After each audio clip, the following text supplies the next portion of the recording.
સત્સંગની સાથે સાથે આપણે વ્યવહારને પણ સમજવો પડશે. વ્યવહારને જો નહીં સમજો ને તો સત્સંગ લાંબો નહીં ટકે આપનો. જેટલા છોકરા આપણાથી દૂર જાય છે ને એટલી આપણા સત્સંગથી છેટા થઈ જાય છે. ગામમાં ને ગામમાં તમારો દીકરો તમારાથી અલગ થઈ ગયો તો ઓએ સત્સંગ નબળો થઈ જાય તો અમેરિકા જાય તો ત્યાં સત્સંગ રહે? ત્યાં કણે કોણ એને સત્સંગ રખાવે? ભાઈબંધ છોરા દેશમાંથી કચ્છમાંથી અમદાવાદ આવે ને તો કુસંગી થઈને ઘરે જાય. અમેરિકા જાય એ કેવા સત્સંગી રે? ભણાવવાના. પછી અમે વળી એટલું કહી કે કાંઈ વાંધો નહીં ભણાવો, પણ દીકરા 2 કે 3 હોય ને તો ભણાવો, નહીતર નહીં. ભણાવીને તમે કાઢી મૂકો અને તમારે ભેગા રાખો જ નહીં તો મતલબ શું ભણાવવાનો? 3 દીકરા હોય તો વાંધો ને મૂકી દો અમેરિકા, કમાય ને ત્યાંથી રૂપિયા દે તમને, તમે એને તમે મોટા થાવ. તમે એ તો આશા ન રખાય કે એનું કરો તો ઘણું હે.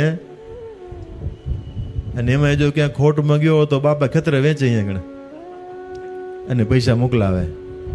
કેવી જાતનું શિક્ષણ અત્યારે ચાલી રહ્યું છે સમજાતું નથી.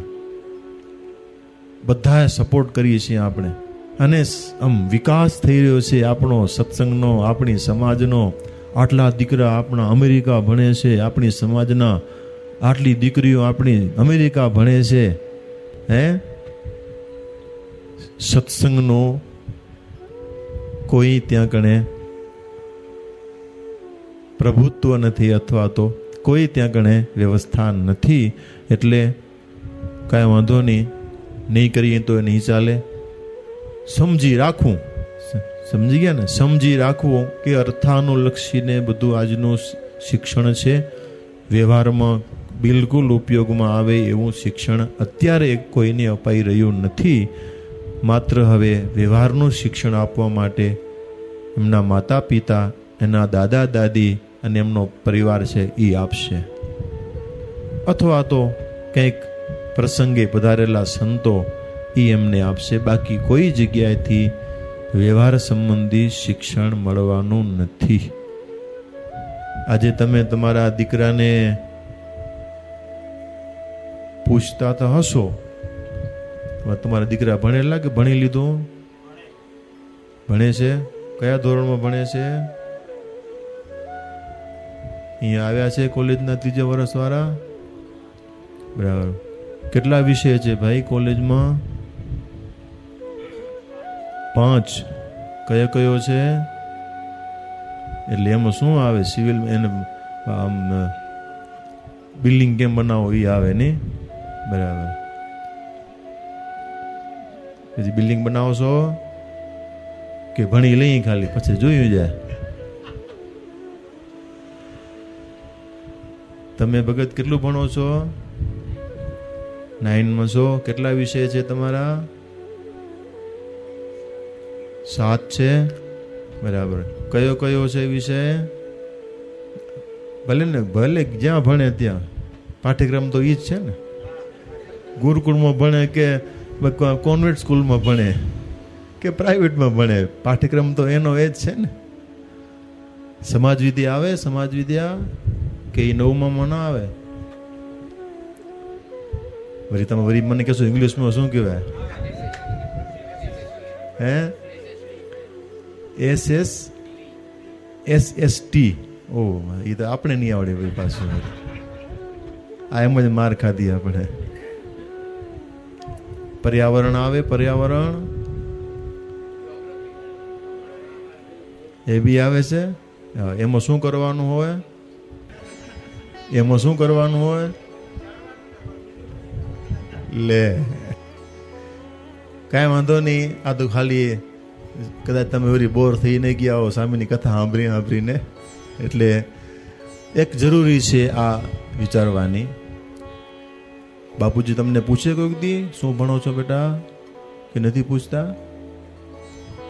એટલું પૂછે કે હોમવર્ક કર્યું કે નહીં, એટલું પૂછે. શું ભણે છે, તારા ચોપડા લઈ આવતા. પછી ચોપડામાંથી એમ કે જો બેટા આમાં લખ્યું છે કે વૃક્ષ આપણને કાપવા નહીં, તો તું બેટા ધ્યાન રાખજે હો, વૃક્ષો કાપજે નહીં. હવે ઓલો કે મારે હવે એન્જિનિયર થવું છે, સિવિલ એન્જિનિયર થાય તો એને પહેલાં તો ઝાડ કાપે, પછી જમીન થાય અને પછી પાયા નાખે. સમજ્યા ને? હાલો ઝાડ તો ભગવાન ફરીથી ઉગાડશો તો ભગવાન ઉગાડી દેશે, એને ઇન્દ્રિય વરદાન આપ્યું છે, એમાં તો વાંધો નથી કાંઈ. પણ વર્તમાન પરિસ્થિતિ બહુ ભયંકર છે. તમને વધારે ખબર હશે અમારા કરતાં. અટણે 45, 46, 47, 48 આટલી ડિગ્રીએ તાપમાન વધી રહ્યું છે. બધા જ જાણે છે, બધા સાયન્ટિસ્ટો જાણે છે કે આખું એ બ્રહ્માંડ તપી રહ્યું છે. કોઈ રસ્તો નથી એનો. આપણે એકને તપીએ એટલે આપણે એસી લગાવીએ તો આપણે તો ઠરી જઈએ, પણ પાછે બારે તો ગરમી નીકળે જ છે. તો એ ગરમીને પછી કોણ ઠારશે? છેલ્લી બાકી તો વૃક્ષો છે. એસી તો બંધ કરી નહીં શકીએ આપણે. શું કામ? કે પૈસા છે, કમાણા છીએ, નાખવા ક્યાં પૈસા? એ તો ખપશે જ. તો પાછળથી જે ગરમી નીકળે છે એનું શું કરશું? વાંધો નહીં, એસી વાપરો, ઝાડ વાવો, વૃક્ષોનું વાવેતર કરો. દેશમાં તમારી વાડી હોય ને, તમારી વાડી કોઈ કરતું હોય ને, એમને કહો ભાઈ મારી વાડીમાં ઝાડ વાવજે, પાણી પાજે, ખર્ચો થશે ને હું તને દઈશ.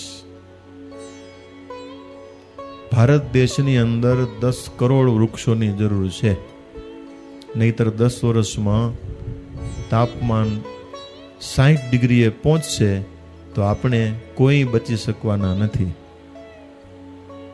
એમને બરી જવા નહીં. આ એકે વિદ્યા કે એકે ઉપાયો આપણને કામ આવવાના નથી, એકે ડિગ્રી આપણને કામ નહીં આવે.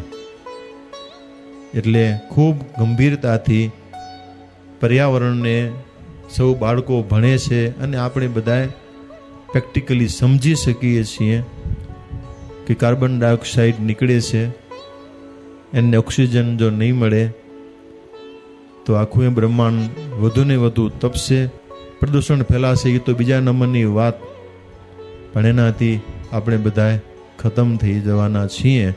એટલે જો હરિભક્તો, સત્સંગ સંબંધી વાત નથી આ, પણ એક દેશને જરૂરી આ બાબત છે, એમને ધ્યાનમાં રાખજો અને આપણા બાળકોને ખૂબ ભણાવજો, ખૂબ એને શિક્ષિત કરજો. એની સાથે સાથે સત્સંગના સંસ્કારો અવશ્ય આપજો. સત્સંગના સંસ્કારો હશે ને તો કોઈક દિવસ એ કોઈ સંત પાસે બેસે ને, કદાચ કોઈક શાસ્ત્ર વાંચશે ને તો પણ એને લાઈટ થશે કે મારું કર્તવ્ય આ છે, મારે આ પણ કરવું જોઈએ. દીકરો હોય કે દીકરી સત્સંગમાં અહીંયા મજબૂત હશે, કદાચ દૂર જશે તો એમને એટલી ખબર પડશે કે ના, અમારા ઘરનો રિવાજ આવો છે, એટલે જ્યાં જઈએ ત્યાં અમારે આવી રીતના રહેવું જોઈએ. જો પૂજ્ય સ્વામી વચમાં પૂછા કરતા હતા કે આજકાલ બારેનું ખાવાનું હાવ સેજે થઈ ગયું છે. હવે ન ખાય અને તમે ન ખાઓ તો એ તકલીફ. છોકરા વળી તમને કહે કે પપ્પા હાલો ને બારે ખાવા, વળી ઘરવાળા કહે દીકરાની વાતો સાંભળીને કે રવિવારમાં એક દિવસ અઠવાડિયામાં જવું જોઈએ ને, એમ કે તમને એમ થાય કે હાલો ને, સાચી વાત કે હાલો ને જાય, એમ કરીને આખું ઘર ઉપડે. બરાબર ને? બરાબર ને? ન જાઓ તો તમને તકલીફ ને, કે તમે ના પાડીએ કો નથી જાઓ, ના પાડીએ કો તો છોકરા પછી બધા રીસાઈ જાય. ના રીસા હે? સારું, રીસાવા ન દેવા, રાજી રાખો એને. એમ છેલ્લે બાકી એમ આઈડિયો કરવો કે હાલો આપણે ઘરમાંથી બનાવી લઈ અને પછી બગીચામાં જઈને આપણે જમશું, એમ કરો તો હાલે? એમ ના હાલે. એમ કરવું તમને હાલે બેટા? એવું તમને હાલે આવું કે ના હાલે? તમને પૂછું, હાલે આવું કે બધાને જ ખબર આઈટમ?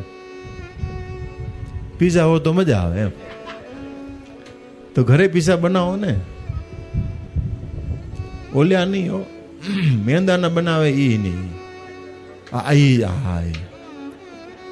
બાજરાના રોટલાને પીઝા બનાવો એ જામ છે, સમજ્યા ને? એટલે હવે આટલું બધું ભણ્યા પછી લગભગ ઘરની અંદર ભારતીય એક ખાણું રહ્યું નથી. આવડું બધું મોટું શિક્ષણ પ્રાપ્ત કર્યા પછી આપણા ઘરની અંદર પહેરવેશ નીકળતો જાય છે, ભારતીય પહેરવેશ રહ્યો નથી. આટલું બધું શિક્ષણ વધ્યા પછી આપણા શરીરની અંદર સત્સંગના ચિહ્નો કે પહેરવેશ જે હોવો જોઈએ એ રહ્યો નથી.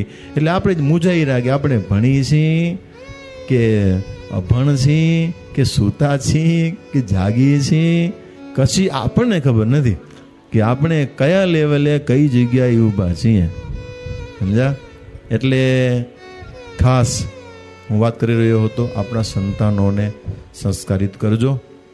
જો બાળકો, જાહેરમાં મારે પૂછાય નહીં, પણ તમારા બાપુજી તમને કહેતા હશે અને તમે પૂજા પણ કરતા હશો. સાંજે કદાચ મમ્મી પપ્પા સાથે બેસીને થોડોક સત્સંગ પણ કરતા હશો, કારણ કે આપણા ગામમાં મંદિર તો છે. કદાચ મંદિરના ટાઈમ સુધીમાં તમે કદાચ ધંધા ઉપર હો, મંદિરમાં ન પહોંચી શકો, તો ઘર છે એ આપણું મંદિર છે. તો મંદિરમાં થોડોક આપણા ઘર મંદિરની અંદર થોડોક સત્સંગ થાય એ પણ જરૂરી છે. એટલે ખટકો એક રાખજો, બધાએ તમારા દીકરા દીકરીઓને ખાસ બેસાડજો અને એમને જ કહેજો, બેટા તમે ભણો છો તો આ પુસ્તક મહારાજની વાત અમને વાંચીને સંભળાવો, મોટા સંતની વાત છે એ વાંચીને તું અમને સંભળાવ. તમે રાજી થાજો એ વાત સંભળાવે ને તો એ પણ ખુશ થશે કે મારા પપ્પા મારા મમ્મી હું વાંચીને સંભળાવું છું તો મારી ઉપર મમ્મી પપ્પા રાજી છે. આમ રાજી રાખી અને જો તમે સત્સંગની બે વાતની ભલામણ કરશો તો આપણા સંતાનો અવશ્ય આપણી વાતને રાખશે અને એ સુખી, તમે પણ સુખી. સત્સંગના સંસ્કારો સિવાય જો કોલેજમાં જે છોકરો કોલેજમાં જાય ને જો 10મા સુધી કે 12મા સુધી જો એ સત્સંગના સંસ્કારો શીખ્યો ન હોય તો કોલેજમાં એને માટે કોઈ શીખવાનું નથી, બરાબર ને? જો તમે એને 10મા સુધી કે 12મા ધોરણ સુધી કોઈ શિક્ષણની સત્સંગની સંસ્કારની વાત નથી કરી તો એને માટે કોલેજમાં કોઈ ઓપ્શન નથી કે ત્યાં કણે જઈને સત્સંગી રહે કે સંસ્કારી રહે કે વિદ્યાર્થી રહે. લ્યો ને, અહીંયા કહી તો વાંધો નહીં, સમજી ગયા ને? હા, કોલેજ એટલે શું કે ભણવાની જગ્યા. કોલેજ એ ભણવાની જગ્યા. તમને પૂછું, કોલેજ છે ભણવાની જગ્યા કે પ્રેમ કરવાની જગ્યા? બે નો બાપા. લ્યો, બાપાને ખબર હોય વહેલા તો મને ખબર હોય જ ને. લ્યો, આ એમ છે. એટલે નાનપણથી આપણા બાળકોને, દીકરા દીકરીઓને પછી આપણે એમ કહીએ કે અમારી દીકરી ભાગી ગઈ ને અમારી દીકરી હવે ઘરમાં રહેવા નથી માગતી, ટાણું આવે હગાઈનું તો એમ કે મને તો હવે આ છોકરા સાથે પ્રેમ છે. આ બધી સમસ્યાઓનો ઉકેલ તમારી પાસે નથી. તમે નીચું જોઈ જાઓ છો, છોકરાની મરજી પ્રમાણે તમારે કરવું પડે છે. તમે પણ બિલકુલ રાજી નથી છતાં પણ તમારે એનાથી ભાગી શકતા નથી. એટલે આ બધી સમસ્યાઓનું મૂળ આપણા નાનપણથી જ બાળકોને સારા સંસ્કારો આપીએ એ ભગવાનની પાસે પ્રાર્થના કરીએ. મહારાજ બિરાજ્યા છે ભુજની અંદર, નરનાળદેવ બિરાજ્યા છે, હરિકૃષ્ણ મહારાજ છે, રાધાકૃષ્ણ ભગવાન ઘનશ્યામ મહારાજ બિરાજ્યા છે, મહાન સ્વામી જેવા સમર્થ પવિત્ર સંતો એ પણ ભુજમાં બિરાજે છે અને કેટલા મોટા મોટા સંતોની પણ ભુજમાં ઉપસ્થિતિ છે. એવા મોટા સંતો પાસે પ્રાર્થના કરીએ એ આપણો નાસિકનો સત્સંગ, નાસિકના બાળકો, નાસિકના બહેનો, નાસિકના દીકરા દીકરીઓ એને સારા વિચારો આવે, સત્સંગમાં આગળ વધે. કદાચ ભણવામાં કદાચ 2% ઓછા રહેશે પણ સત્સંગ હશે ને તો એ જીવન પાર કરી જશે. અને સત્સંગ નહીં હોય અને તમારી પાસે કદાચ ડિગ્રી હશે તો એ જીવનમાં અટકી પડવાનો છે, આગળ વધી શકવાનો નથી. એટલે સત્સંગનું બળ મહારાજ અને સંતો વિશેષને વિશેષ આપે એવી મહારાજની પાસે પ્રાર્થના કરીએ. વાલારી ભક્તો, પૂજ્ય અમારા મંડળના મંડળધારી પૂજ્ય બાલકૃષ્ણ સ્વામીએ ગઈકાલે અમારી સાથે હતા અને આજે સવારે જ પૂજ્ય સ્વામી ભુજ ગયા અને અમે 3 સંતો અહીં આવ્યા. ત્યારે પૂજ્ય સ્વામી અમને ખાસ કહ્યું કે તમે નાસિક જાઓ છો તો અમારા વતીથી બધા હરિભક્તોને ઘણા ઘણા જય સ્વામિનારાયણ પાઠવજો. પૂજ્ય સ્વામીએ તમને બધાને ઘણા ઘણા જય સ્વામિનારાયણ પાઠવ્યા છે. અને અમે આજ આવ્યા હતા અને આવતીકાલે સવારે પાછા વહેલી સવારે પણ નીકળવાનો પ્લાન છે. એટલે આવ્યા, મળ્યા, ખૂબ આનંદ આવ્યો. અને 2 વાતો પૂજ્ય સ્વામીએ સંભળાવી. ન કહેવા જેવી વાત મેં પણ 2 કહી નાખીએ, પણ રાજી રહેજો. એ આપણા સત્સંગની સુરક્ષા, આપણા સત્સંગનો, આપણા પરિવારનો, આપણા દેશનો અમૂલ્ય ધન આપણા સંતાનો, એની પણ સંભાળ રાખજો. ફરીવાર કહી દઉં, આપણું પર્યાવરણ છે એમની પણ સંભાળ તમને રાખવાની છે. એ બધાની સાથે સાથે આપણે આગળ વધતા રહીએ એવી ભગવાનની પાસે પ્રાર્થના કરી આજની સભાનો વિરામ. બોલો સહજાનંદ સ્વામી મહારાજની. શ્રીપતિમ શ્રીધરમ સર્વદેવેશ્વરમ ભક્તિધર્માત્મજમ માધવમ કેશવમ કામદમ કારણમ સ્વામિનારાયણમ નીલકંઠમ ભજે. સહજાનંદ સ્વામી મહારાજની. સ્વામી નારાયણ નારાયણ નારાયણ સ્વામી નારાયણ સ્વામી નારાયણ નારાયણ નારાયણ મે નારાયણ સ્વામી નારાયણ નારાયણ નારાયણ સ્વામી નારાયણ સ્વામી નારાયણ નારાયણ નારાયણ સ્વામી નારાયણ સ્વામી નારાયણ નારાયણ નારાયણ સ્વામી નારાયણ સ્વામી નારાયણ નારાયણ નારાયણ સ્વામી નારાયણ સ્વામી નારાયણ નારાયણ નારાયણ સ્વામી નારાયણ સ્વામી નારાયણ નારાયણ નારાયણ સ્વામી નારાયણ સ્વામી નારાયણ નારાયણ નારાયણ સ્વામી નારાયણ સ્વામી નારાયણ નારાયણ નારાયણ સ્વામી નારાયણ નારાયણ નારાયણ સ્વામી નારાયણ સ્વામી નારાયણ નારાયણ નારાયણ સ્વામી નારાયણ સ્વામી નારાયણ નારાયણ નારાયણ સ્વામી નારાયણ નારાયણ સ્વામી નારાયણ નારાયણ નારાયણ સ્વામી સ્વામી નારાયણ નારાયણ નારાયણ સહજાનંદ સ્વામી મહારાજની જય. શ્રી ઘનશ્યામ મહારાજની જય. શ્રી સ્વામિનારાયણ ભગવાનની. શ્રી નરનારાયણ દેવની. શ્રી લક્ષ્મીનારાયણ દેવની. શ્રી રાધા કૃષ્ણ દેવની જય.